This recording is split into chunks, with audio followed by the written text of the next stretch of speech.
एक परम भक्त हुए भगवान के, उनका नाम था कुआ जी। क्या नाम था? कुआ जी। उनका नाम कुआ इसलिए पड़ा, उसके पीछे भी एक कथा है। तो कुआ जी जो थे, ये एक मट्टी के बर्तन बनाने वाले व्यक्ति थे। क्या बोलते हैं उन्हें? कुम्हार। कुम्हार थे कुआ जी। पर इनका नियम इतना था, ऐसा था कि ये उतने ही बर्तन बनाते थे जिनसे इनका, इनकी पत्नी का पेट भर जाए, और अगर दो चार महात्मा कभी इनके गांव में आ जाएं तो उनको ये प्रसाद पवा सकें। बस इतने ही बर्तन बेचते थे। मतलब आज की व्यवस्था इनकी, इनकी पत्नी की, और अगर संत महात्मा कोई आ जाए तो उनको पवाने की। बस कल की व्यवस्था के अनुरूप आज धन संचन नहीं करते थे। भगवान के मन में आया कि कुआ जी इतने बड़े भक्त हैं, इनका यश मुझे ही करना होगा संसार में। सोच लो, ठाकुर जी के चिंतन में आ गए। ठाकुर जी ने मन बना लिया कि कुआ जी का यश मुझे करवाना है। और भगवान ने एक दिन ऐसी लीला की कि कुआ जी महाराज सुबह सुबह उठ करके बर्तन बेच करके आए मिट्टी के, और उससे जो धन प्राप्त हुआ, अपने लिए, अपनी पत्नी के लिए प्रसाद सिद्ध कर लिया, दो चार महात्माओं के लिए प्रसाद सिद्ध कर लिया। लेकिन आज इनके द्वार पर 200 महात्मा आ गए। ठाकुर जी ऐसी परीक्षा लेते हैं। जब ठाकुर जी को ठोक बजा करके किसी को भक्त का अनुभव करना होता है कि ये उचित है कि नहीं, उसकी ऐसी परिस्थिति प्रकट कर देते हैं कि उस परिस्थिति से वो घबरा जाए। और जैसे ही व्यक्ति घबराता है, ठाकुर जी समझ जाते हैं कि भाई कच्चा है, पक्का नहीं है, घबरा गया। परीक्षा से घबराए ना, परिस्थिति से घबराए ना। 200 वैष्णवों को जैसे अपने द्वार पर देखा, कुआ जी घबराए नहीं। अपनी पत्नी से कहने लगे, देवी आज कितनी बड़ी कृपा, आज तक इतने वर्षों में 2 महात्मा, 4 महात्मा, 5 महात्मा से ज्यादा प्रत्येक दिन हमारे द्वार पर नहीं आए, लेकिन आज कितनी बड़ी पूंजी हमारी, इतने बड़े गांव में हमारे द्वार पर 200 महात्मा आए। पत्नी ने कहा, आ तो गए, पर इनको पवाएंगे कैसे? बोले कि वो सब व्यवस्था ठाकुर जी देखेंगे, आप तो बस इनको बैठाओ। बैठा दिया। बोले महाराज आप लोग आए हैं, अब आप भी जानते हैं कि एक परिवार में 200 लोगों को पवाने की व्यवस्था तो नहीं होती, तो इसलिए थोड़ी प्रतीक्षा करनी पड़ेगी। मैं जाऊं बाजार से कुछ ले आऊं सामग्री, तब तक आप स्नान ध्यान संध्या वंदन करो, और पत्नी बढ़िया प्रसादी बनाएगी, फिर आप लोग पाइएगा।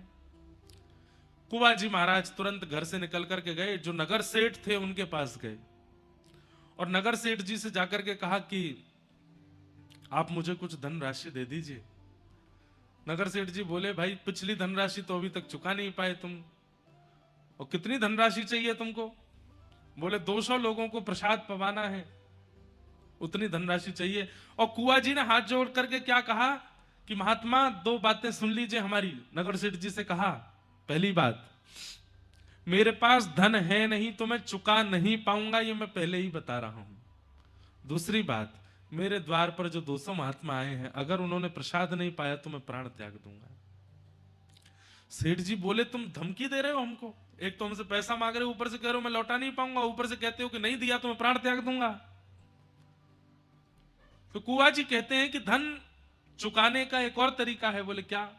आप मुझसे अपने घर में कोई काम करवा लीजिए, मुझसे परिश्रम करवा लीजिए, और उस परिश्रम के बदले मुझे 200 महात्माओं को प्रसाद पवाने के लिए धन दे दीजिए। परिश्रम कर दूंगा मैं आपके यहां, पर धन नहीं लौटा पाऊंगा। तो सेठ जी मान गए। सेठ जी ने कहा, तो फिर ठीक है, एक काम करो। बोले क्या? हमारे घर में जल की व्यवस्था नहीं है, हमको जल लेने के लिए पोखर तालाब में जाना पड़ता है हमारी घर की बहू बेटियों को। पीछे कुछ जमीन हमारी बची है, तुम वहां पर कुआं खोदोगे अकेला, अकेले, और कुआं खोद करके उसमें जल का स्रोत जब तक नहीं निकल आए तब तक खोदते रहोगे। और कुआं में पानी ऐसी थोड़ी आ जाता है कि 2, 4, 10 फीट में आ जाए। शर्त है तुम और तुम्हारी पत्नी, तुम ही दोनों कुआं बनाओगे। कुआ जी बोले, मुझे स्वीकार है, पर अभी मुझे धन दे दीजिए, मुझे संतों की सेवा करनी। सेठ जी ने धन दिया, नाचते गाते हुए गए, सब सामग्री लेकर के घर पहुंचे, झरा भंडारा किया, 200 महात्माओं को बढ़िया मालपुआ, खीर और सब्जी पूड़ी आदि सब प्रेम से पवाई। पत्नी बोली, आप इतना सामान कहां से लेके आए, कैसे लेके आए? बोले, देवी कोई टेंशन की बात नहीं है, इसका मैं परिश्रम करूंगा ना। बोले, कैसे परिश्रम करोगे? बोले, सेठ जी ने कहा है कुआं खोद देना, तो उनके यहां कुआं खोदेंगे। महात्मा तो प्रसाद पाकर के चले गए। यहां पर अगले दिन ही कुआं जी पहुंच गए और पहुंच करके अपनी पत्नी के साथ में अब कुआं जी खोदते हैं और जितना मिट्टी होती है परात में भरते हैं, पत्नी को देते हैं, दूर फेंक करके पत्नी आती है। अब कमाई नहीं हो रही है इनकी, दोनों पति पत्नी भूखे रहते हैं। क्यों? ये तो परिश्रम दे रहे हैं और कमाई होती है मिट्टी के बर्तन बना के बेचने से। वो कैसे करें? घर में कोई और सदस्य है नहीं, 3-3 दिन 4-4 दिन तक कुछ भोजन को नहीं मिलता। लेकिन प्रसन्न मुद्रा में हरि स्मरण करते हैं, हरि का भजन करते हैं, ठाकुर जी का नाम लेते हैं और प्रेम से कुआं खोद रहे हैं। 4-5 दिन बाद कोई कुछ दे देता है तो दोनों आधा आधा खा लेते। हम आपको बता रहे हैं कि ठाकुर जी कैसों का स्मरण करते हैं। एक बात निश्चित है, आपको माननी पड़ेगी, अगर जीवन में कठिन परीक्षा आई है तो इसका मतलब यह समझ लीजिए ठाकुर जी मिस कॉल मार रहे हैं आपको, ठाकुर जी याद कर रहे हैं। अगर बहुत स्मूथ लाइफ चल रही है, सुबह नाश्ता कर लेते हैं, दोपहर में भोजन कर लेते हैं, रात्रि डिनर करके बढ़िया प्रेम से तान दुपट्टा सोते हैं, एसी चला के, हीटर चला के, बहुत बढ़िया नींद आ जाती है, कोई डिस्टरबेंस नहीं है, कोई टेंशन नहीं, कोई सिर पर भार नहीं है, सब कुछ बहुत बढ़िया है, तो इसका मतलब ठाकुर जी ने ब्लॉक मार रखे हो, आप देख ही नहीं रहे, आपका नंबर ही नहीं आ रहा ठाकुर जी के आगे, इसीलिए सब बढ़िया चल रहा है। भाई टीचर की दृष्टि में आओगे तभी तो परीक्षा होगी। अब आप क्लास में ही छुप करके पीछे बैठे हो तो टीचर आपको उठाएगा ही नहीं, कुछ पूछेगा ही नहीं आपसे। अगर जीवन में परीक्षा नहीं है तो इसका मतलब आप छुप गए हो, ठाकुर जी को दिख नहीं रहे हो, या ठाकुर जी देख नहीं रहे हैं।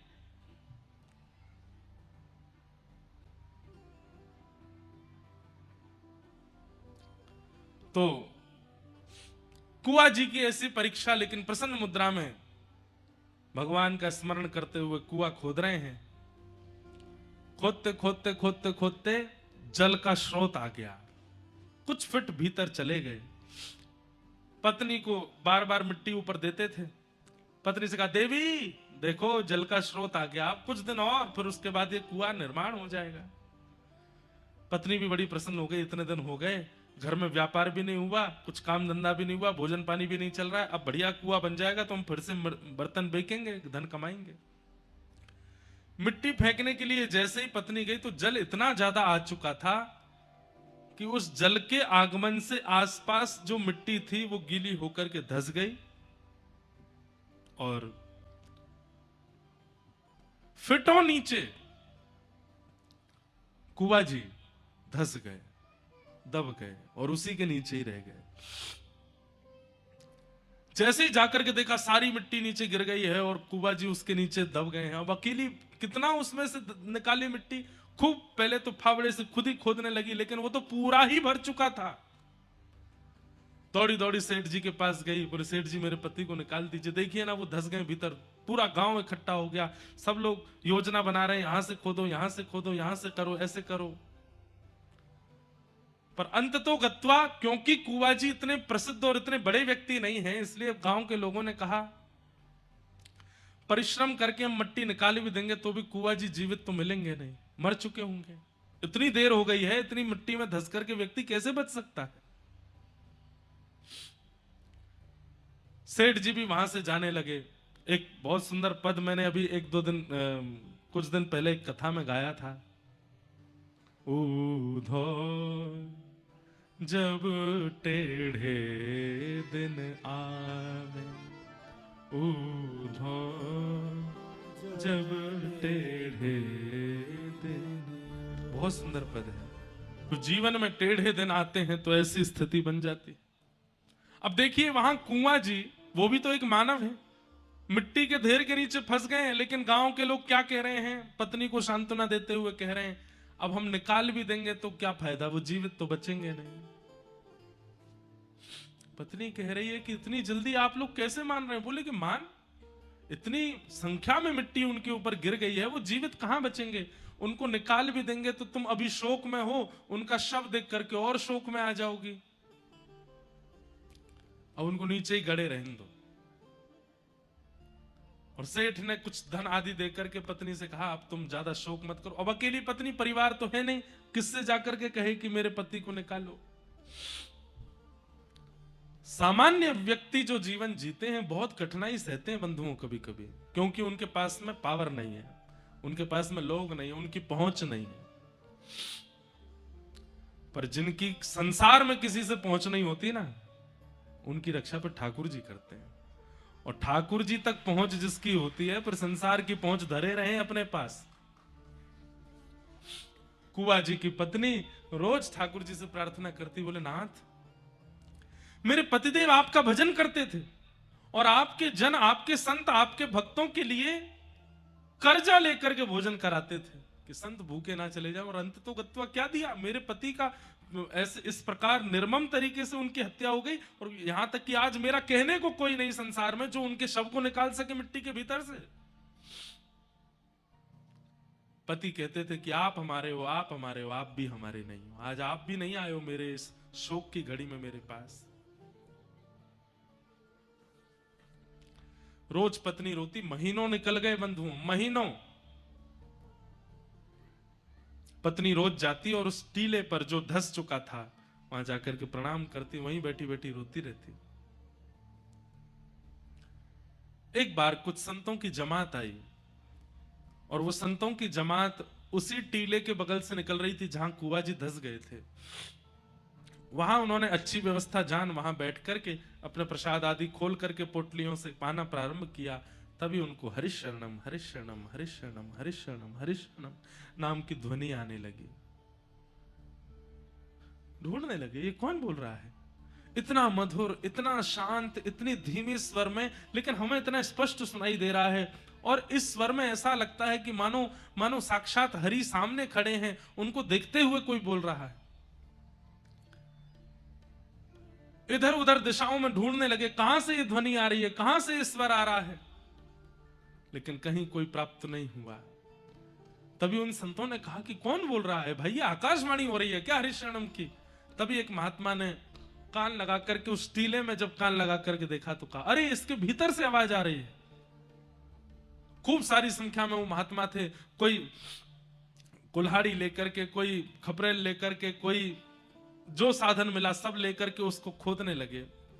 गांव के लोग इकट्ठे हो गए, अरे भैया क्या कर रहे हो, काहे को खोद रहे हो। बोले अंदर से आवाज आ रही है, अंदर कीर्तन कीर्तन की ध्वनि सुनाई दे रही है। पूरा गांव इकट्ठा हो गया। किसी ने जाकर के कुआ जी की पत्नी को बताया, बोले जहां कुआ जी दबे थे आज कुछ महात्मा मिलकर के वहां खोद रहे हैं और ऐसा कह रहे हैं भीतर से आवाज आ रही है। पत्नी दौड़ी दौड़ी गई, वहां जाकर के जब देखा तो सब संत लगे हैं खोदने में। खोदते खोदते खोदते 2 दिन बीत गए। गांव के लोग भी अब अविश्वास, अरे हम तो पहले ही मना कर रहे थे, इतने महीने हो गए, कहां कंकाल भी नहीं बचा होगा उनका तो। अरे यहां से ध्वनि आ रही है स्वर की। थोड़ी देर में पूरे गांव को भी वो ध्वनि सुनाई देने लगी, हरिशरणम हरिशरणम हरिशरणम। खोदते खोदते 2 दिन बाद जैसे ही अंतिम परत पर पहुंचे, जैसे ही मिट्टी हटा करके देखा तो क्या पाया, सुंदर दिया जला है, सामने साक्षात ठाकुर जी का श्री विग्रह विराजमान है और कुआ जी बैठ करके खूब मधुर वहां भजन कर रहे हैं, ठाकुर जी का हरिशरणम नाम संकीर्तन कर रहे हैं। कभी हाथ में करताल लेकर के नृत्य करने लगते हैं, कभी बैठ करके प्रणाम करने लगते हैं, वंदन। देख करके किसी को भी विश्वास नहीं हुआ, ये कैसे हो सकता है।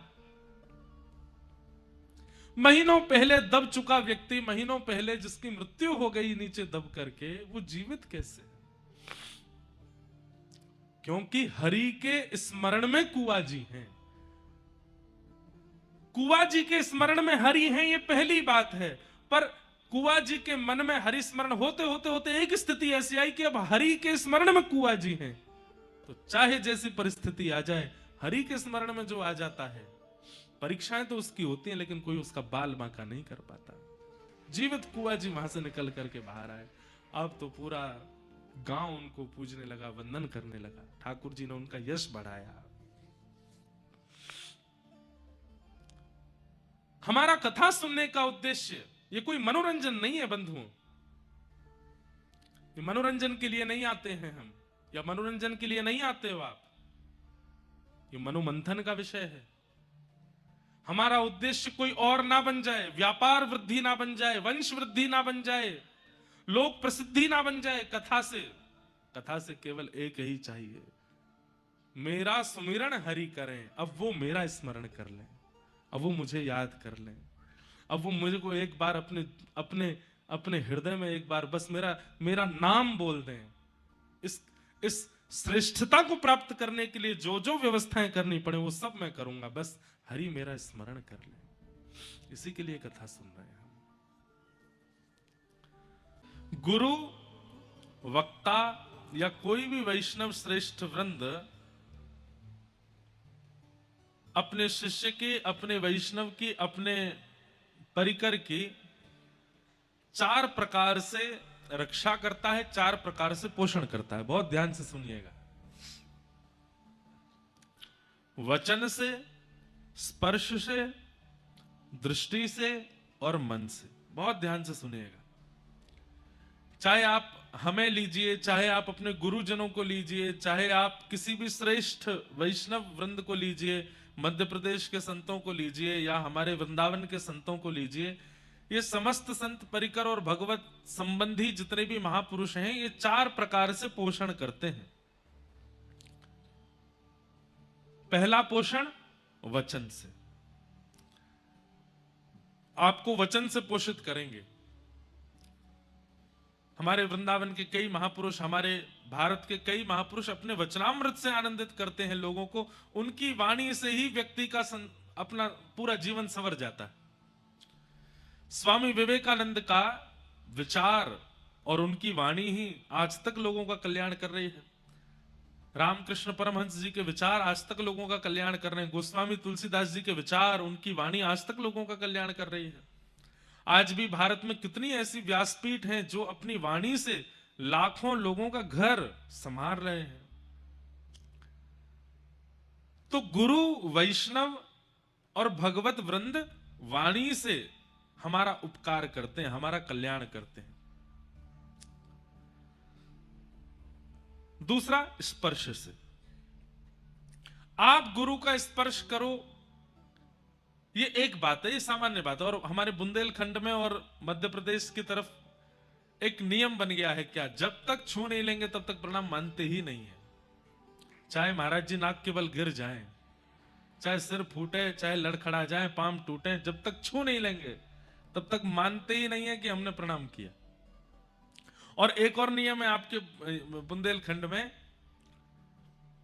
छुएंगे प्रणाम करते समय और फिर तब तक नहीं उठेंगे जब तक गुरुजी हाथ नहीं धर देंगे। हम पहली बार कहीं आए बुंदेलखंड में ही, तो किसी ने प्रणाम किया तो हम तो ऐसे ही करे खड़े रहे। अब मेरे की भाई बहुत देर हो गई, उठ जाओ, अब तो उठो। एक दो लोगों से कहा भैया इनको उठाओ, बोले ये ऐसे नहीं उठेंगे। तो बोले जब तक आप अपना हाथ नहीं धर दोगे, हाथ धर के 2-4 बार थपथपा नहीं दोगे तब तक नहीं उठेंगे। तब उनको छुआ, थपथपाया, तब उठे। मैंने कहा जय हो। बोले ये बुंदेलखंड की रीति है, दक्षिणा में भले 1 रुपया देंगे, माला भले ही गेंदे की पहनाएंगे, लेकिन नारियल के बिना प्रणाम नहीं कर सकते। नारियल जरूर देंगे, नारियल जरूर पहनाते। एक बार हमारी दमोह में कथा हुई, तब हमारा पहली बार मिलना हुआ हमारे मित्र बागेश्वर धाम वाले महाराज जी से, पहली बार। तो पहली बार वो हमारी कथा में आए, उससे पहले एक बार मिले थे। तो दमोह में कथा हुई, उनका आना हुआ। हमको नहीं पता था कि इनका क्या माहौल चल रहा है मध्य प्रदेश में। जिस दिन वो आए इतनी भीड़ लग गई महाराज, इतनी भीड़ लग गई। तब हमारे उत्तर भारत में इतना लोग नहीं जानते थे उनको। हमारे दिल्ली तरफ, वृंदावन और सब जगह इतना, मध्य प्रदेश में खूब उनका चल रहा था। तो आए कथा में, मैंने कहा बढ़िया भैया, इनका तो यहाँ अलग ही माहौल है। फिर उसके बाद वो बोले चलिए आप हमारे साथ और आपके निवास पे चलेंगे, वहीं चाय पी के हम निकल जाएंगे। मैंने चलो। अब उन्होंने अपनी गाड़ी में हमको बैठा लिया। महाराज एक बार तो स्थिति हुई कि ये गाड़ी पलट जाएगी, इतने लोग चढ़ गए उस पर, यहां से चढ़े वहां से चढ़े, ये वो। अच्छा वो बैठे आगे, ड्राइवर गाड़ी चला रहे थे, मैं पीछे बैठा। तो बगल में और पीछे के जो खाली स्थान थे उनमें इतने नारियल भरे पड़े थे। मैंने कहा महाराज जी ये क्या है? बोले हमारे बुंदेलखंड का नियम है कि यहाँ बिना नारियल के कोई प्रणाम नहीं करता। और उन्होंने इतना कहा ही था कि कोई माताजी दूर से नारियल दिखा रही थी, ये ले नहीं पाए, तो माताजी ने फेंक के ही मारा। और जैसे ही फेंक के मारा, वो कांच में आकर के लगा, चटक गया, फूटा नहीं। हमने कहा भैया सुनो, आप जाओ, हमको यहीं छोड़ जाओ, हमको आगे मत लेके जाओ, पता चली कि हम सही सलामत पहुंचे कि नहीं। तो फिर उन्होंने भी कहा और भी संत जनों ने कहा कि बुंदेलखंड के लोग बहुत सहज हैं, बहुत सरल हैं। आप उनको अगर समझा भी दोगे ना कि नहीं नहीं ऐसे नहीं, ऐसे शास्त्र कह रहे हैं, तो वो कहेंगे कि अब शास्त्र चाहे जो कहें, हमारे पूर्वज जो करते हैं हम वही करेंगे। हमारे पूर्वजों ने कहा है कि नारियल देना है तो देंगे। पर मध्य प्रदेश अगर दक्षिण में होता तो बहुत फायदा होता वहां के गुरुजनों को, क्योंकि दक्षिण में चटनी बहुत बनती है नारियल की। इतने नारियल मिलते तो कोई खरीदता ही नहीं, खूब धुआंधार चटनी बना बना के पाते। पर आनंद है, ये बुंदेलखंड के लोगों का प्रेम है, यहाँ के वैष्णव और यहाँ के लोगों का स्नेह है, बहुत सरल है। और हमने नहीं कहा है, आचार्य चरण कहते हैं, निर्मल मन जन सो मोह पावा, मोहे कपट छल छिद्र न भावा। ऐसा नहीं है कि यहां पर कपट नहीं है, यहां पर छल नहीं है, ऐसा नहीं है कि यहां पर लोगों के अंदर दोष नहीं है। पर मात्रा देखी जाए तो मात्रा में सीधापन यहां ज्यादा है। यहां के लोग सहज बहुत हैं, सीधे बहुत हैं, सरल ज्यादा है। छल होगा, कपट होगा और भी दोष हो सकते हैं, पर सरलता की मात्रा ज्यादा है। हमारी तरफ अगर आप जाएंगे थोड़ा उत्तर की ओर, उत्तर प्रदेश की ओर, पंजाब की ओर और थोड़ा और इलाकों में, वहां लोगों में थोड़ी सी चतुराई ज्यादा है, लोग चतुर ज्यादा है। और हमें ऐसा लगता है कि चतुराई का कारण क्या है? आधुनिकता। जितनी ज्यादा आधुनिकता होती है जिस नगर में, जिस शहर में, जितनी व्यवस्थाएं ज्यादा होती हैं, वहां के लोग उतने ही थोड़े चतुर होते चले जाते हैं। आप लोग जाके देखिए, जहां पर ज्यादा व्यवस्थाएं नहीं है, आधुनिकताएं नहीं है, फोन में नेटवर्क नहीं आते, वहां के लोग भी सरल होंगे, वहां के लोग भी सहज होंगे, वहां के लोग भी सीधे होंगे। पर जहां पूरे शहर में ही फ्री वाईफाई है, पूरे शहर में जो चाहो वो व्यवस्था है। अब हमारे तरफ और भी यहां मध्य प्रदेश के भी बड़े बड़े नगरों में ऐसी व्यवस्थाएं हैं, आपको दुकान पर खरीदने कुछ नहीं जाना, सब घर आ जाता है, वहीं से ऑर्डर कर दो, सब घर आ जाएगा। सब्जियां घर आ जाती हैं, खाने के सब सामान घर आ जाते हैं, पहनने के वस्त्र घर आ जाते हैं। सब कुछ इतना आधुनिकता में परिवर्तित होता जा रहा है। अब लोग कैश नहीं रखते जेब में, फोन से ही सब कुछ कर देते हैं। आधुनिकता बढ़ रही है, उससे देश का विकास हो रहा है, लेकिन मानव के स्वभाव का विनाश हो रहा है। उसके अंदर चतुराई आती जा रही है, वो चतुर बनता जा रहा है। तो कई बार जब हम छोटे शहरों में जाते हैं जहां ज्यादा आधुनिकता नहीं है, वहां के लोगों से मिलकर के पता चलता है कि भाई इनसे ज्यादा चतुर तो हम हैं। हमको खुद के ऊपर चतुराई का अनुभव होता है और फिर लगता है ये चतुर क्यों नहीं है, तब पता चलता है कि यहाँ आधुनिकता नहीं है, बहुत आधुनिकता नहीं। ग्रामीण गांव के क्षेत्रों में आप जाओ तो वहां और ज्यादा सरल हैं लोग। एक बार कहीं कथा हुई गांव में, बहुत पहले की बात है।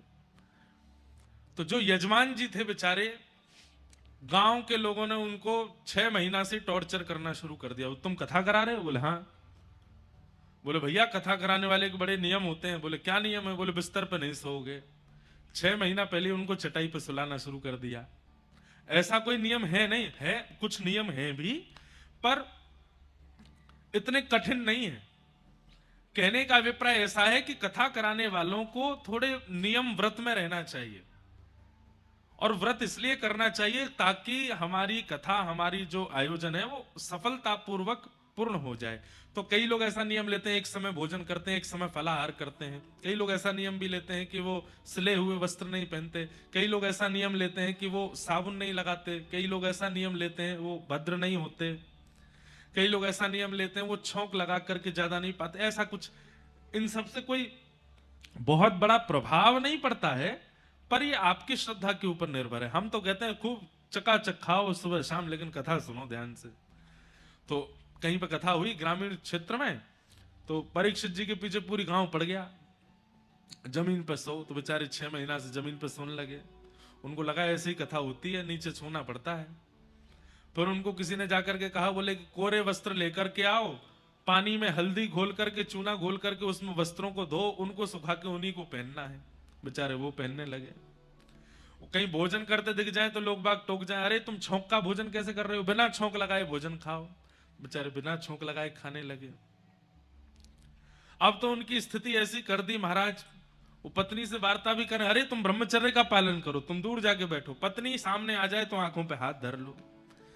इतने नियम करवा दिए उनसे कि जब 6 महीने बाद हम पहुंचे तो बेचारे ऐसे लग रहे थे जैसे हैंगर पे कपड़ा टंगा हो, पतले दुबले बेचारे, मुख के सारे तोते उड़े हुए थे उनके, भद्र भद्र कर दिया था उनको, और गांव के लोग उनको चला रहे थे।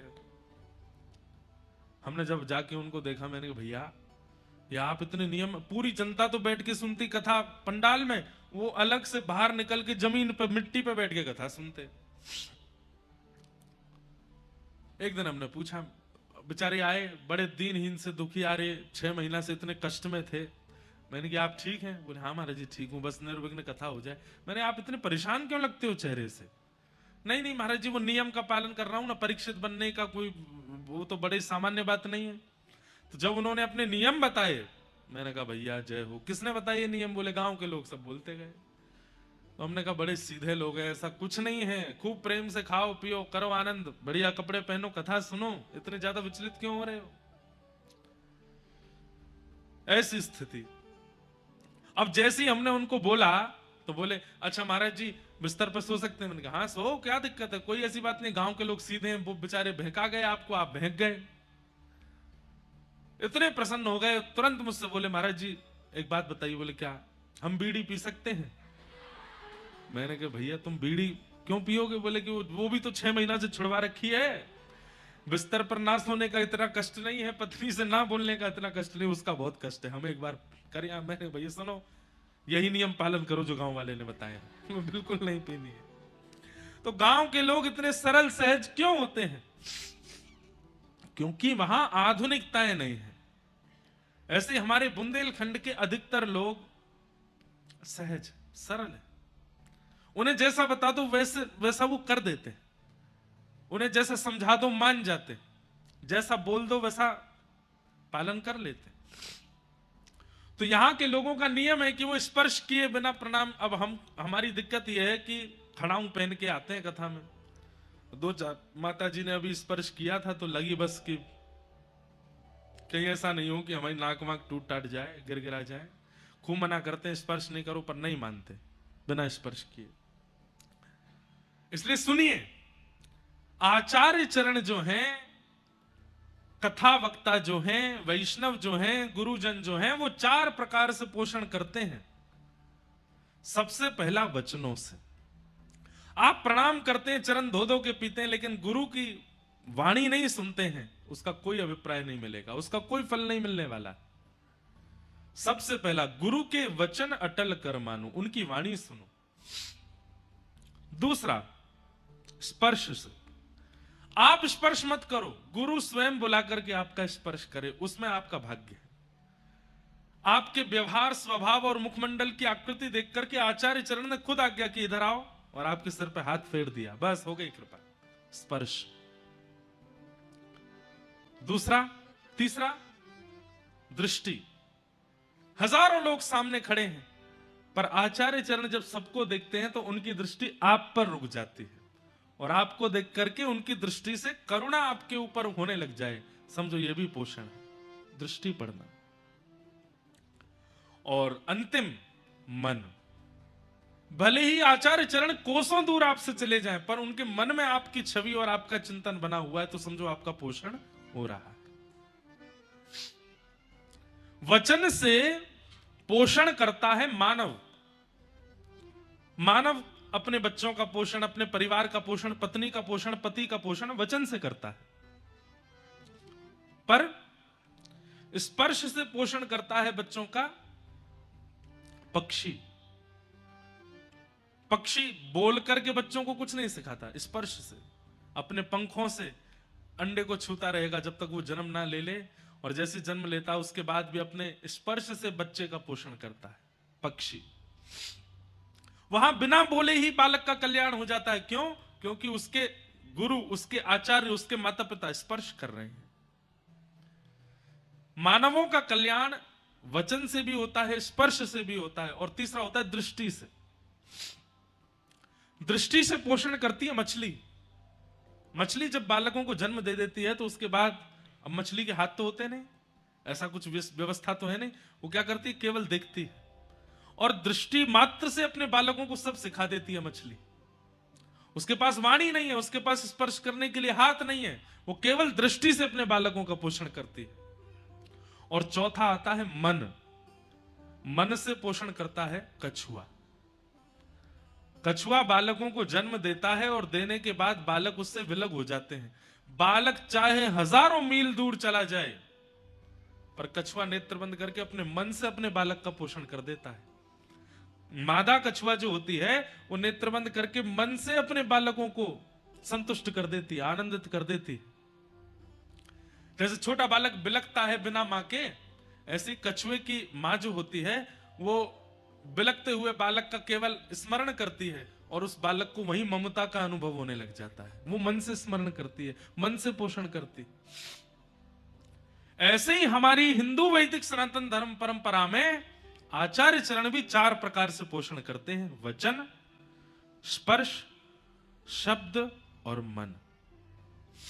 वचन, स्पर्श, दृष्टि और मन, इन चारों में से किसी भी परकोटे में आपका प्रवेश हो गया, आपका कल्याण निश्चित है। या तो आप गुरुजनों की वचनामृत की श्रेणी में आ जाओ कि वो जो कहें उस पर आपको अटूट विश्वास, बस चलते रहो। अच्छा, इसमें एक बात और है, इन चारों प्रक्रियाओं में प्रथम जो है, इस पर अधिकार आपका नहीं, इस पर अधिकार आपका है। वचन गुरुदेव बोलेंगे, सुनना आपको है। बाकी 3 पर अधिकार आपका नहीं, वो तो गुरु कृपा से प्राप्त होगा: दृष्टि, स्पर्श और मन। पर दृष्टि के अधिकारी, स्पर्श के अधिकारी और मन के अधिकारी आप तभी होगे जब आप गुरु के वचन श्रवण करोगे। इसलिए कई लोग कहते हैं कथा सुनने का फल क्या है, कथा सुनने का हमको अभिप्राय क्या चाहिए, फल क्या चाहिए? कि आप गुरु की इन 3 श्रेणियों में चले जाओ। क्या? कि उनकी दृष्टि आपको भूले ना, उनका मन आपका विस्मरण ना करे, और एक दिन गुरु प्रसन्न होकर आपका स्पर्श कर ले, आपके ऊपर वरद हस्त रख दे। बस ये आपकी गुरु सेवा की सबसे बड़ी उपलब्धि है, अगर ये 3 प्राप्त हो गए तो: स्पर्श, दृष्टि और मन, स्मरण। हम जितने भक्तों का चिंतन करते हैं यहां कथा में आकर के, चाहे वो गोस्वामी तुलसीदास जी महाराज हो, चाहे आपके सागर के पास के ही श्री बिहारिन देव जी हो, चाहे श्री नागरीदास जी हो, चाहे हितरवंश महाप्रभु हो, चाहे स्वामी श्री हरदास जी हो, ये सारे वो भक्त हैं जिनका स्मरण ठाकुर जी करते हैं, जो ठाकुर जी की स्मृति में रहते हैं, ये वो है। तो 4 प्रकार से गुरु पोषण करता है, और इन चारों पोषकों से जीव का उद्धार, जीव का कल्याण होता है।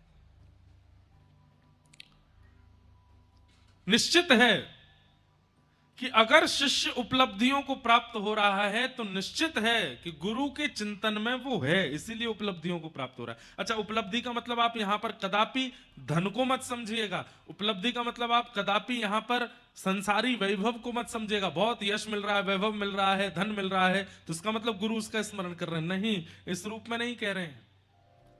तो फिर किस रूप में है? उपलब्धि का मतलब है चाहे धनवान है, चाहे निर्धन है, चाहे भूखा है, चाहे पेट भरा है, लेकिन वो व्यक्ति अत्यंत प्रसन्न है, इसका मतलब गुरु की स्मृति में वो है। चाहे उसके बंगले बने हुए हैं, चाहे वो छोटी सी कुटिया में रहता है, लेकिन अत्यंत प्रसन्न चित्त रहता है, तो इसका मतलब गुरु के चिंतन में वो है, गुरु उसका चिंतन करते, गुरु उसका स्मरण करते। बस हमें यही उपलब्धि प्राप्त करनी है कि हम आचार्यों की स्मृति में आ जाएं, आचार्यों के चिंतन में आ जाएं, ठाकुर जी की स्मृति में आ जाएं, ठाकुर जी के चिंतन में आ जाएं। मुझे नहीं लगता कि मैं और आप अभी ठाकुर जी के चिंतन में हैं। मुझे ये अनुभव नहीं होता, ठाकुर जी हमको याद करते हैं। अभी हम ठाकुर जी को याद करते हैं, हम ठाकुर जी का चिंतन करते हैं। उपलब्धि तो तब मानो जब ठाकुर जी हमारा चिंतन करें, ठाकुर जी हमारा स्मरण करें। मेरा सुमिरन हरि करें, मैं पावा विश्राम। तो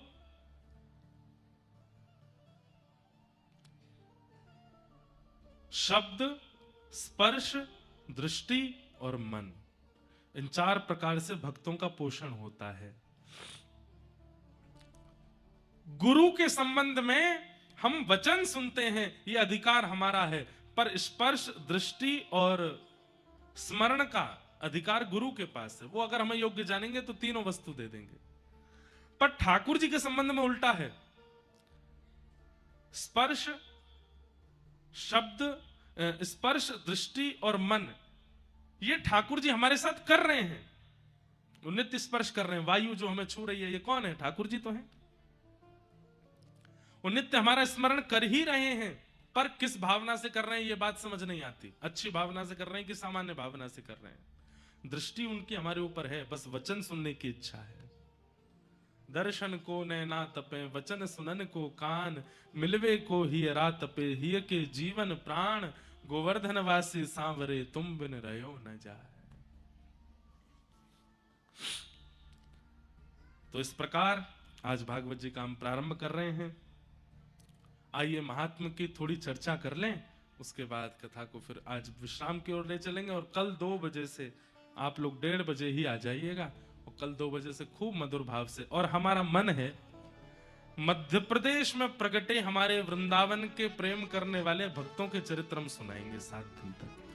भागवत की कथा तो सुनाएंगे ही, पर उस भागवत में भी मध्य प्रदेश में जन्म लेने वाले, और उसमें भी बुंदेलखंड में जन्म लेने वाले, और आसपास के मध्य प्रदेश प्रांत से हमारे ठाकुर जी का स्मरण भजन करने वाले वैष्णवों का चिंतन कथा में करेंगे। इसलिए रोज पधारिएगा, रोज आइएगा, खूब भाव से सुनिए। सच्चिदानंद रूपाय विश्वोत्पत्त्यादि हेतवे तापत्रय विनाशाय श्री कृष्णाय वयं नुमः। यं प्रव्रजन्तमनुपेतमपेत कृत्यं द्वैपायनो विरह कातर आजुहाव पुत्रेति तन्मयतया तरवोऽभिनेदुः तं सर्वभूत हृदयं मुनिमानतोऽस्मि। भैया ये ऐसी नका देर में मुझको कुल्फी बना देंगे, इनको बंद कर दो दोनों।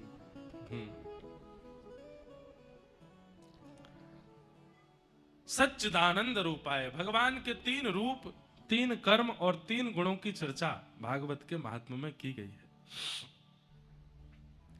भगवान के 3 प्रकार के रूप हैं, सत्य, चैतन्य और आनंद। ठाकुर जी सत्य स्वरूप हैं, चैतन्य स्वरूप हैं और आनंद घन है। हमारे पूज्य गुरुदेव भगवान ने एक बहुत सुंदर व्याख्या की इस श्लोक की, कि भगवान सत्य हैं, चैतन्य हैं और आनंद हैं। इसका एक अर्थ तो यह है कि जो सत्य हम बोलते हैं उसमें ठाकुर जी का निवास है। दूसरा अर्थ यह है कि जो चैतन्यता है, चैतन्यता मतलब कोई भी वस्तु जो जड़ अनुभव होती है सब में ठाकुर जी हैं। ठाकुर जी चैतन्य हैं, सब जगह विद्यमान है, हरि व्यापक सर्वत्र समाना। और देखिए यहां पर गोस्वामी जी ने एक शब्द कहा है, हरि व्यापक सर्वत्र। कैसे? बोले समाना। समाना मतलब जैसे वो बिहारी जी में हैं, जैसे वो राधा वल्लभ जी में हैं, जैसे वो गोविंद देव जी में हैं, गोपीनाथ जी में हैं, जैसे वो तिरुपति में हैं, वैसे ही यहाँ इस माइक में भी हैं, वैसे इस गद्दे में भी हैं, वैसे मुझ में भी हैं, वैसे वायु में भी, उतने ही, कहीं कम ज्यादा नहीं है ठाकुर जी, समाना, समान भाव से। तो मन में ये विश्वास प्रकट हो जाना कि ठाकुर जी सब जगह हैं, ये चैतन्य बुद्धि है। और आनंद घन, ठाकुर जी के संबंधों का स्मरण करके, ठाकुर जी के कथाओं का स्मरण करके, ठाकुर जी के प्रियजनों का दर्शन करके जो मन में उल्लास प्रकट होता है वो आनंद है। पर हमारे गुरुदेव एक बहुत अच्छी व्याख्या करते हैं कि सत्य परमात्मा को जिस दिन आपने चैतन्य मान लिया, बहुत ध्यान से सुनिएगा, सत्य परमात्मा को जिस दिन आपने चैतन्य मान लिया उस दिन आपका जीवन आनंद से भर जाएगा। परमात्मा सत्य है, पर उस परमात्मा सत्य को हम जड़ मान लेते हैं। जड़ कैसे मान लेते हैं? मूर्ति में उनकी प्रतिष्ठा मानते हैं, धातु में उनकी प्रतिष्ठा मानते हैं, अन्यत्र कहीं भी उनकी व्यापकता है ऐसा विश्वास हमारे चित्त में नहीं होता। सामने बालाजी का मंदिर है, हनुमान जी वहीं बैठे हैं, मैं उनको सामने बैठ के हनुमान चालीसा गाऊंगा तो ही मेरा उद्धार होगा, इधर उधर बैठ के गाऊंगा तो कल्याण नहीं होगा। ये एक प्रकार से ऐसी भावना अगर किसी के चित्त में है तो वो कहीं ना कहीं भगवान को चैतन्य नहीं मानता है। ठाकुर जी को चैतन्य मानने का मतलब है जहां बैठ जाओ, जिस दिशा में देखने लग जाओ, वहीं ठाकुर जी हैं और उनको वहीं अर्पित। अब आलसी लोग इस बात को कहीं अपने फायदे के लिए मत ले लीजिएगा। कहीं आलसी लोग कहने लग जाएं भोग लगाने की क्या जरूरत है, बोल क्यों, भगवान मन में बैठे हैं, मैं जो खाऊंगा सब ठाकुर जी पालेंगे।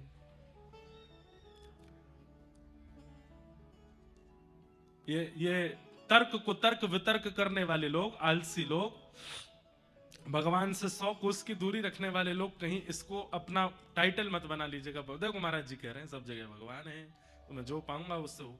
ये भी होता है पर तुम्हारे साथ नहीं होगा। ऐसा भी होता है कि आप पाओगे ठाकुर जी का पेट भरेगा। ऐसे एक चरित्र आता है, श्रीमद वल्लभाचार्य जी महाराज के एक शिष्य थे गोवर्धन में, उनका नाम मुझे याद नहीं आ रहा, भगवान दास नाम था संभवतः। तो वो ठाकुर जी को अपना सखा मानते थे। तो उनका नियम ऐसा था, वो ठाकुर जी के सखा हैं, ठाकुर जी उनके साथ खेलने के लिए वन में जाते थे। तो जब ठाकुर जी के लिए रसोई घर से थाल जाता था प्रसाद का, तो वो रसोइयाओं से बोलते, बोले पहले हमको पवाओ, बाद में ठाकुर जी को पवाना। बोले क्यों? बोले हम पहले पा करके वन में जाके सब व्यवस्था करेंगे, ठाकुर जी की, वहां ठाकुर जी खेलने आते हैं, कहीं कोई दिक्कत नहीं हो जाए। तो रसोइया ने कहा अच्छा, भगवान का प्रसाद नहीं लगा, तुमको पहले पवा दें? ऐसा बिल्कुल नहीं होगा। तो जब उनको नहीं पवाया, ठाकुर जी के सामने धर दिया, तो महाप्रभु वल्लभाचार्य जी के चित्त में भी ठाकुर जी आकर के आज्ञा किया, आज हम भी नहीं पाएंगे। क्यों? वाने ना पाया तो हम भी नहीं पाएंगे। अब वाने ना पायो, वो दुखी है, क्यों? वो खेलवे के काजे ना गए, अब मैं ना पाऊंगा, इसलिए नियम बना दो, वो पहले पाएगा, हम बाद में पाएंगे। तब से महाप्रभु जी ने नियम बना दिया, बोले पहले इसको पवाओ, उसके बाद ठाकुर जी को पवाओ। क्यों? ठाकुर जी का सखा है, जितनी देर ठाकुर जी प्रसाद पाते हैं उतनी देर वन में जाके सब व्यवस्था कर लेता है। तो कई लोगों के लिए नियम ठाकुर जी ने बनवाए, पर आलसी लोग अपने सुख समृद्धि के लिए कृपया कर इस बात को ना ले लें कि भगवान तो सब जगह हैं, मैं पाऊंगा उससे ठाकुर जी का भोग लग जाएगा। हो सकता है ठाकुर जी चाहें तो।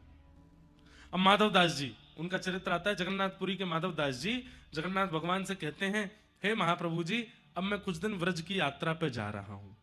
तो जगन्नाथ भगवान बोले तुम चले जाओगे तो हमारा मन कैसे लगेगा, हमको भी ले चलो। तो माधवदास जी बोले आप यहीं बैठे रहो। क्यों? 8 बार तो भोजन करते हो आप, सुबह से रात्रि तक 8 बार भोजन करते हैं ठाकुर जी, और मैं वृंदावन यात्रा पर पैदल चल करके जाऊंगा, 8 बार कहां से भोजन दूंगा आपको? इतने भयंकर जंगल, पहाड़, नदियां, सरोवर, तालाब सबको पार करना पड़ेगा, दुर्गम रास्ता है, आप तो भूख के कारण व्याकुल हो जाते हो, आपको लेके कैसे जाऊंगा? जगन्नाथ महाप्रभु बोले तो ठीक है तुम चले जाओ। अब जगन्नाथ जी संग चले, इसका मतलब ये थोड़ी कि वो मूर्तिमंत होके ही चलेंगे, वो तो हृदय में बैठ के भी जा सकते हैं। ठाकुर जी हृदय में बैठ गए माधवदास जी के। अब माधवदास जी का अभ्यास था कि 4-4 दिन तक भी भूखे रह लेते थे, लेकिन ठाकुर जी चित्त में बैठ करके माधवदास जी के साथ जाने लगे, उनको पता नहीं था। थोड़ी दूरी पहुंचे जगन्नाथपुरी से, इतनी जोर की भूख लगी माधवदास जी को, अब तो ऐसे व्याकुल हुए कि थोड़ी बहुत देर में प्रसाद नहीं मिले तो पेड़ पोड़ खाने शुरू करूं। थोड़ी देर भोजन नहीं मिला तो पत्ते खाने लगे, घास खाने लगे, सामने जो आया उसी को ही खाने लगे, और स्वयं ही आश्चर्यचकित होकर खुद से ही पूछ रहे हैं, हे माधवदास, इतनी उम्र हो गई, आज तक इतनी भूख तो तुझे कभी नहीं लगी, आज ये कैसे भूख लग रही है? क्योंकि माधवदास जी के अंदर ठाकुर जी बैठ के जा रहे हैं, ठाकुर जी को लग रही है भूख। माधवदास जी एक गांव में पहुंचे, और गांव की माता जी एक कुटिया में रहती थी, उनका द्वार खटखटाया, मैया जल्दी खोलो, जल्दी खोलो। बंधुओं, ऐसी भूख कभी लगी है कि आप पागल हो गए हो, बस कुछ मिल जाए?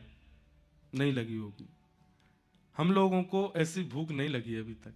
पर एक बात शास्त्रों में कहते, महाभारत कहती है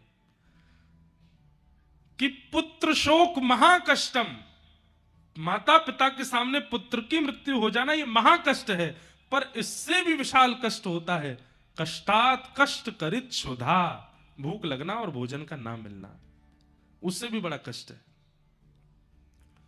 माधवदास जी की ऐसी स्थिति हो गई, गेट खटखटाने लगे। मैया बोली अरे रुको रुको आती हूं। द्वार खोल के देखा, कहो बाबा क्या बात है इतने व्याकुल? मैया जो है घर में, जो है घर में मुझे खिला दो, मुझे भूख लगी, बहुत तेज भूख लगी है। बैठो बैठो, इतने व्याकुल। बोले बैठने का मन, जो रखा है तो बनाना नहीं है, जो रखा है दे दो, पका हुआ है बिना पका हुआ है, जो है सब दे दो। बोले रोटी नहीं है आटा दे दो, मैं आटा खा लूंगा, गेहूं दे दो गेहूं चबा लूंगा, लेकिन मुझे दो। मैया बोली सब व्यवस्था है बैठो। माधवदास जी बैठे, भोजन थाली लगा करके दी। माधवदास जी तो पाने लगे। भूखा व्यक्ति वो विचार नहीं करता कि रोटी को सब्जी से लगाऊं या चावल में दाल डालूं, तो बस खाता है। मैया बोली आराम से धीरे धीरे खाओ, और बाबा अकेले अकेले खाए जा रहे हो, इस बालक को भी खिलाओ। माधवदास जी बोले कौन बालक? तुम्हारे बगल में जो बैठा है ये बालक? कोई बालक नहीं है मेरे बगल में। अरे बाबा ऐसी कैसे बात करते हो? निश्चित कहीं से अपहरण कर लाए हो किसी मैया के प्यारे से बालक का, और कहीं मैं तुमको पकड़वा ना दूं इसलिए मेरे सामने नाटक कर रहे हो कि कोई बालक नहीं है। ऐसा सांवला सा बालक, बड़ी बड़ी आंखें इसकी, ऐसे जीभ में पानी आ रहा है, मुंह में पानी आ रहा है, तुम्हारी थाली की ओर देख रहा है, और तुम अकेले अकेले खा रहे हो, इसको नहीं पवा रहे? माधवदास जी बोले कोई बालक नहीं है मैया, मैं अकेला हूं। अरे तुम्हारे बगल में मुझे दिख रहा है, ठोड़ी पे हाथ धर के छोटा सा गदमदरा सा बालक, पीतांबरी पहने, सांवला सलोना से तुम्हारी थाली की ओर देख रहा है, घुंघराले केश हैं। माधवदास जी समझ गए। बोले ओहो, तभी मैं कहूं मुझे इतनी भूख क्यों लग रही है। जगन्नाथ जी जैसे ही कहा सोई ठाकुर जी प्रकट हो गए। बोले कहो माधवदास। बोले आप आ गए। बोले तुमको क्या लगता है कि हम स्थूल रूप में ही चलते हैं साथ में? हम सूक्ष्म रूप से तुम्हारे मन में बैठ करके वृंदावन जा रहे हैं। हमको भूख लग रही है इसलिए तुम खा रहे हो। महाराज जिन माधवदास जी को 30 दिन में वृंदावन पहुंच जाना था, 6 महीना में पहुंचे। क्यों? 10 कदम चलते हैं फिर भूख लग जाती है, फिर अपने मन से कहते हैं हे जगन्नाथ जी नेक तो सबर कर लो, कम से कम 8 बार का भोजन 4 बार कर लो। यात्रा में बहुत दिक्कत होती है, इतना खाने के बाद चला भी नहीं जाता। लोग बाग पैदल यात्रा पर जाते हैं तो 2-4 किलो वजन कम होता है। माधवदास जी जब वृंदावन पहुंचे 10 किलो वजन बढ़ गया। इतना खाते हुए गए क्योंकि ठाकुर जी चित्त में बैठ के गए। तो अगर आप ये कहते हैं कि चित्त सब जगह ठाकुर जी हैं, व्यास जी कह रहे हैं, तो चित्त में भी तो है, भोग लगाने की क्या आवश्यकता? अरे ठाकुर जी स्वयं कहें कि मैं चित्त में हूं, है तो वो सबके चित्त में, पर वो एक्टिव है कि नहीं वहां पर, आपके द्वारा पाया गया प्रसाद वहां स्वीकार कर रहे हैं कि नहीं, ये विशेष बात। सच्चिदानंद रूपाय, सत्य परमात्मा को जब तक आप चैतन्य नहीं मानोगे, जब तक उनमें यह बुद्धि रखोगे कि वो जड़ हैं। अच्छा एक बात बताओ, व्यक्ति पाप करता है, उसको नहीं पता कि उसने पाप किया, पता है, पर व्यक्ति फिर भी पाप कर देता है। क्यों? क्योंकि उसके अंदर यह विश्वास भी है कि मैं पाप कर रहा हूं, किसी को नहीं दिख रहा, मतलब परमात्मा को भी नहीं दिख रहा है। उसे यह बात पता होती है कि परमात्मा देख रहे हैं, लेकिन वो परमात्मा की उपस्थिति की सत्ता पर विश्वास नहीं करता, इसलिए गलत काम करता है। बड़े बड़े महापुरुष भजनानंदी गलत काम क्यों नहीं करते, गलत क्यों नहीं खाते, गलत क्यों नहीं पीते? क्योंकि वो केवल मानते नहीं है, जानते भी हैं कि परमात्मा देख रहे हैं, परमात्मा बैठे हैं, परमात्मा की दृष्टि के आगे हमें कुछ हमें गलत करना नहीं है। हम क्यों गलत कर देते हैं? क्योंकि हमारे मन को यह बात पता है कि परमात्मा होता होगा कहीं, उसको थोड़ी दिख रहा है कि मैं क्या कर रहा हूं, सब पता है। तुम जानत सब अंतर्यामी,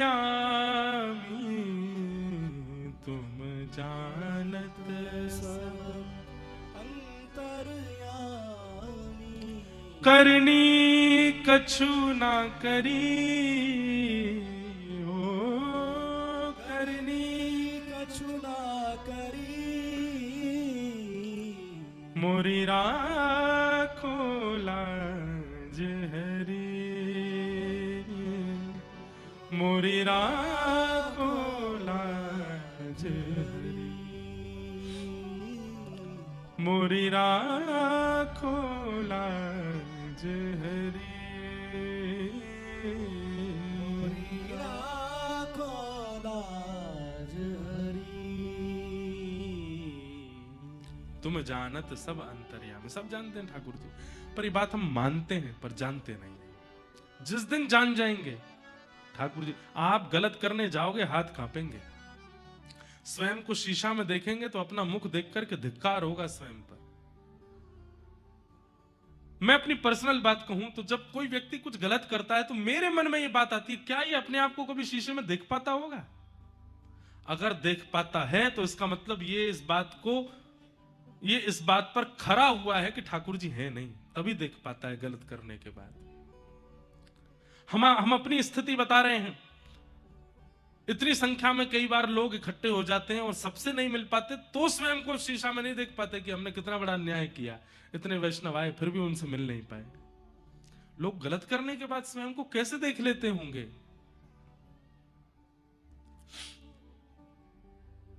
भगवान चैतन्य है, सब जगह हैं, हर तरफ, हर जगह और हर समय। लिख लीजिए, हर जगह, हर तरफ, हर समय, एवरीवेयर, ऑल द टाइम उपस्थित है ठाकुर जी। ये जिस दिन आपने मान लिया उस दिन जीवन में क्या होगा? सत्य परमात्मा चैतन्य है, जिस दिन मान लोगे उस दिन जीवन में आनंद आ जाएगा, आनंद का अनुभव होने लग जाएगा। फिर ये देखो श्याम, ये देखो श्याम, यही तो है मेरे जीवन प्राण। ये देखो श्याम, ये देखो श्याम, यही तो है मेरे जीवन प्राण। नैनाभिराम बंक मुस्कान, नैनाभिराम बंक मुस्कान, बाह मरोड़ लजावत काम, बाह मरोड़ लजावत काम। ये देखो श्याम, ये देखो श्याम, यही तो है मेरे जीवन प्राण। ये देखो श्याम, ये देखो श्याम, यही तो है मेरे जीवन प्राण। चित्रा सखी हमारे ब्रज में हुई, उनकी लीला में ये पद आता है, ये देखो श्याम। बहुत सुंदर लीला है चित्रा सखी की। आज प्रथम दिन है, आज नहीं सुनाऊंगा, किसी और दिन सुनाऊंगा। बहुत सुंदर लीला है। भगवान का सबसे पहला चित्र बनाने वाली सखी चित्रा सखी, वो ये पद गाती। महात्मा की चर्चा में श्रीमद् भागवत जी के महत्व का वर्णन किया गया। भागवत जी का महत्व क्या है? तो बंधुओं, सुनने वाले के चित्त में भक्ति, ज्ञान, वैराग्य की पुष्टता करने वाला क्रम जो है वो श्रीमद् भागवत है। भागवत कितने शब्द हैं? 4। भागवत, भा से भक्ति, ग से ज्ञान, व से वैराग्य, त से त्याग। इन चारों में से एक भी अगर 7 दिन के अंदर आपके जीवन में नहीं आए तो आपने यहां आकर के केवल समय बर्बाद किया, और चारों आ जाएं तो समझ लो आपने ठाकुर जी को प्राप्त किया। भक्ति, ज्ञान, वैराग्य और त्याग। सबसे पहला आपके जीवन में भक्ति आवे कथा सुन करके। भक्ति का मतलब क्या है? आप प्रेमी हो जाओ। भक्ति का मतलब तिलक लगाना शुरू कर दो, कंठी पहनना शुरू कर दो, एकादशी करना शुरू कर दो, नियम से रहना शुरू कर दो, तुलसी जपना शुरू कर दो, राधा नाम करना, कृष्ण नाम करना, युगल नाम करना शुरू कर दो। यही वैष्णवता ने? नहीं। आपके रोम रोम से प्रेम छलकने लग जाए तब समझो कि आप भक्त हो गए हो। आप जब बोलते हो तो प्रेमी लगते हो, देखते हो तो प्रेमी लगते हो, चलते हो तो प्रेमी लगते हो, बैठते हो तो प्रेमी, उठते हो तो प्रेमी, आपकी हर अवस्था प्रेम का प्रतिपादन करती है, तो समझो आप भक्त हो। भक्ति, तो यहां से भक्ति सीख के जाओ कि 7 दिन बाद जब आप लौट के जाओ ना तो आपका ऑरा ऐसा हो जाए कि जो दुखी व्यक्ति भी आपके संपर्क में आवे वो भी प्रसन्न हो जाए, वो भी खुश हो जाए, वो भी आनंदित हो जाए। श्रीमन चैतन्य महाप्रभु वो जब गांव गांव भ्रमण करते थे तो जो जो उनके रूप माधुरी को देखता था उसके मुख से हरिबोल शब्द का उच्चारण अपने आप प्रारंभ हो जाता था। केवल इतना ही नहीं कि केवल सांसारिक मानवों के मुख से हरिबोल बुलवाया हो, जब चैतन्य महाप्रभु वन में गए तो वन के हिंसक जीव भी जब चैतन्य महाप्रभु की ओर देखते तो वो भी हरिबोल तो नहीं बोल सकते, लेकिन चार पैरों पर चलने वाले दो भुजा उठा करके वो भी नृत्य करते थे महाप्रभु जी को देख के। इसका मतलब क्या है? आप भक्त हैं, आपका ऑरा बताता है, आपका आपका स्वभाव बताता है, आपकी उपस्थिति बताती है कि आप भक्त हैं कि नहीं। कई लोग मेरे से मिलने आते हैं, हम आपको सत्य बता रहे हैं, कई लोग ऐसे आते हैं जीवन में, वो जब मिलने के लिए आते हैं उनके उपस्थित होते ही, कमरा में आते ही या वो जब भी मिलने आते हैं उनके आते ही हम जितने भक्ति भाव में सब खत्म हो जाती है। समझ में आ जाता है कि भाई महासंसारी हैं जो सामने बैठे। फिर उनसे हम नियम कुछ ना कुछ पूछते हैं, एक दो बात, और वो सत्य निकल आती है। पहला प्रश्न होता है कि मांस खाते हैं आप? कहीं ना कहीं से नहीं नहीं महाराज जी पहले खाते थे। मैंने कहा पहले खाते अब खाते बात एक ही है। मदिरा आदि पी लेते हैं? नहीं नहीं पहले वो भी छोड़ छाड़ दिया, अब नहीं। सामने तो सब ऐसे ही बोलते हैं, पर मैंने अनुभव किया है, और ये भक्ति करने के बाद आपको भी अनुभव होने लग जाएगा कि इस प्रकार विषय वासना में रहने वाले लोग, पर स्त्रियों के प्रति कुदृष्टि रखने वाले, छल कपट करने वाले, मांस मदिरा आदि, ये जब जब आपके सामने आएंगे आपको घबराहट होगी और आपका मन होगा कि या तो मैं इसको भक्त बनाऊं या मैं ही उठ के चला जाऊं। पर एक स्थिति ऐसी आएगी, आपकी भक्ति ऐसी हो जाएगी कि आप उसके सामने से उठ के नहीं जाओगे, आप उसको भक्त बना के जाओगे। उधो जब टेढ़े दिन जब टेढ़े दिन। बंधुओं एक बात याद रखिएगा, मैं वक्ता हूं, मुझसे लेकर के पीछे बैठे हुए व्यक्ति कोई किसान है, उन तक भी इस संसार में कोई व्यक्ति ऐसा नहीं है जिसके जीवन में टेढ़े दिन नहीं आते, जिसके जीवन में विषमताएं परिस्थिति नहीं आती। अगर नहीं आ रही है तो वो जी ही नहीं रहा है, वो इस संसार का है ही नहीं है। इस संसार में आए हैं तो भोगना तो पड़ेगा, परिस्थितियां तो आएंगी। ये संसार एक विद्यालय है और हम सब यहाँ के विद्यार्थी हैं, परीक्षा तो होंगी। उधो जब टेढ़े दिन आवे, उधो जब टेढ़े। शब्द सुनिएगा, इष्ट मित्र मुख हूं नहीं बोले, इष्ट मित्र मुख हूं नहीं बोले, इष्ट मित्र मुख हूं नहीं बोले, इष्ट मित्र मुख हो नहीं बोले, देखत नैन चुरावे हो, देखत नैन चुरावे। कई लोग इस परिस्थिति को देख चुके होंगे और जिन्होंने नहीं देखी है वो तैयार रहना देखने के लिए, होने वाला है आपके साथ। ये परिस्थिति सबके जीवन में या तो आ चुकी होगी या आने वाली है, इसलिए तैयार रहिएगा।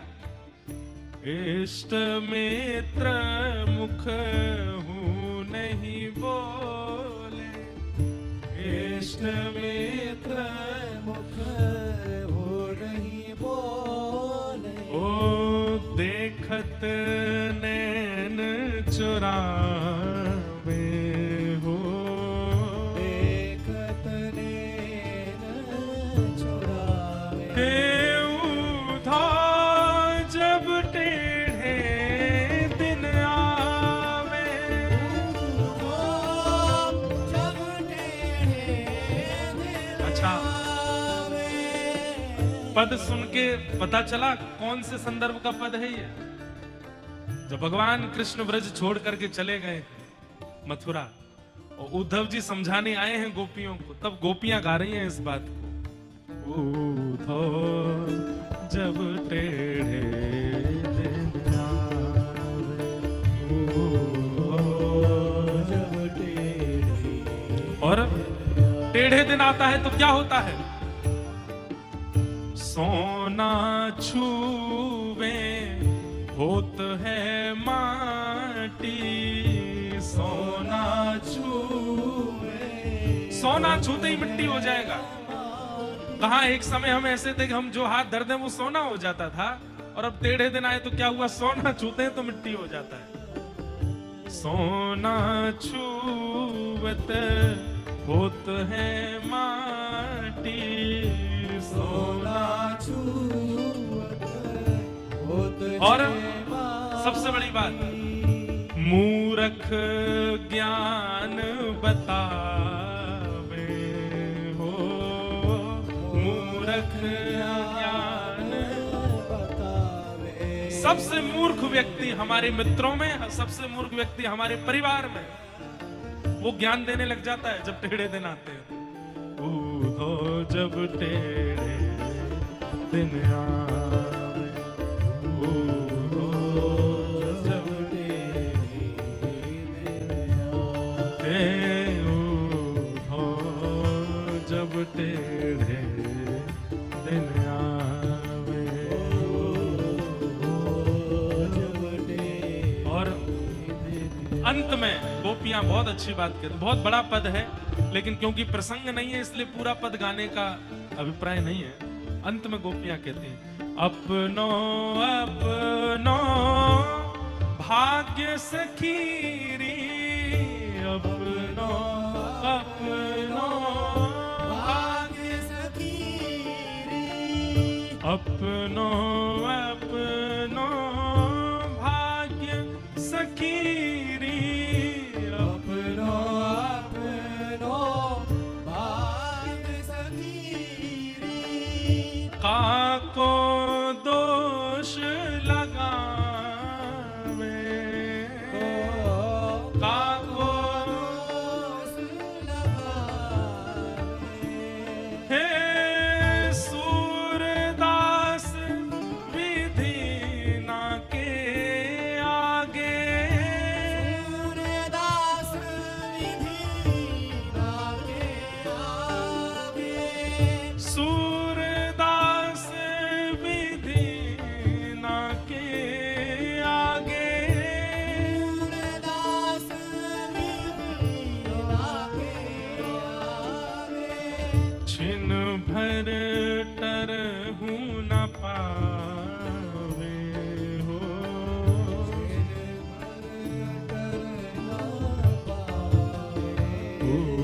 हो जब टेढ़े दिन आवे, हो जब टेढ़े दिन आवे, हो जब टेढ़े